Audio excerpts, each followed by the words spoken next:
Right, so thank you for now.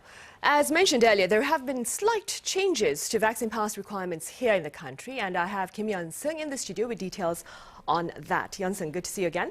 Thank you for having me, Sunny. Right, so do start us off with the latest on vaccine pass requirements. Right, so the South Korean government on Monday announced that vaccine passes will not be required at department stores and large supermarkets following a court injunction.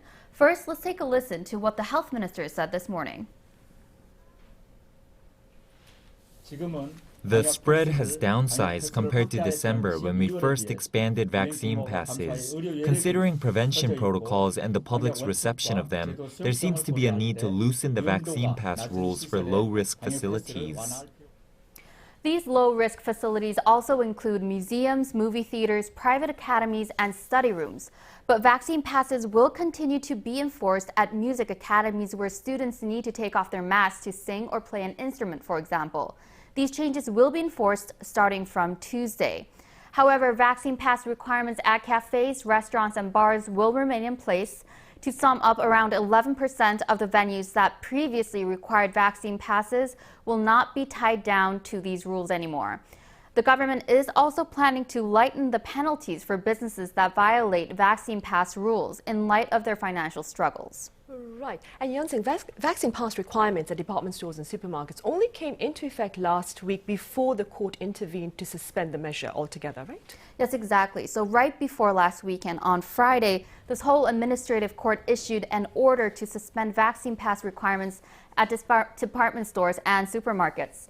This is following an injunction request submitted by a group of more than 1,000 citizens last month as part of a lawsuit filed against the government. Vaccine pass requirements for minors that were due to be enforced starting in March have also been put on hold. This court's limited jurisdiction, however, means that the decision only applies to the city of Seoul. Nevertheless, the government has announced a lifting of these restrictions nationwide in light of the recent controversy. Health authorities, however, are planning to appeal the decision on vaccine passes for minors entering non-essential or non-educational facilities while they wait for a ruling on the main lawsuit, which is still ongoing. Right, and by minors, we mean those aged 12 to 17, of course. Exactly. Right, moving on, Yeon-SEUNG, what's the latest with regard to the spread of Omicron here on the domestic front? Well, the share of Omicron have almost doubled, more than doubled actually, in the past week. According to health authorities this morning, Omicron cases made up almost 27% of domestic infections, more than double from the week before. They also make up almost 95% of the imported cases. Since Omicron could drive the infection rates back up, health authorities have extended their social distancing measures for another 3 weeks. Right, Yeon-SEUNG, they are holding these measures steady, but there are some changes, right? Exactly. So starting from this week, gatherings of 6 are now allowed.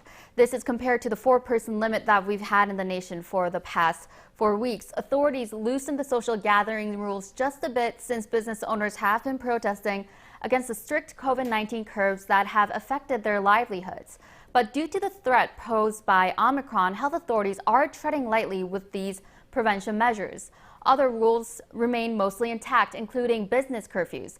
Eateries, bars, gyms, public baths will close by 9 p.m., while private academies, PC rooms, and kids' cafes can stay open until 10 at night. For mass gatherings and events, up to 49 people are allowed if there are unvaccinated people in the mix, and up to 299 people if everybody is vaccinated. These measures will stay put until at least 설날, the Lunar New Year, when a lot of gatherings and cross-country travel are expected. Health authorities are also contemplating extra measures during Seollal holiday to prevent any wide-scale outbreaks. Right, of course. Meanwhile, on the treatment front, Yeon-SEUNG, what has been shared about the distribution of antiviral COVID-19 pills here in the country?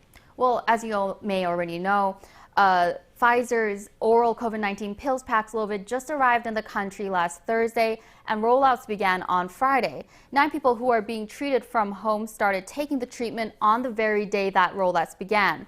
All of these people are either seniors aged 65 and over or has weakened immunity, who have been prioritized to receive these pills. And so far, none of these recipients have reported any side effects.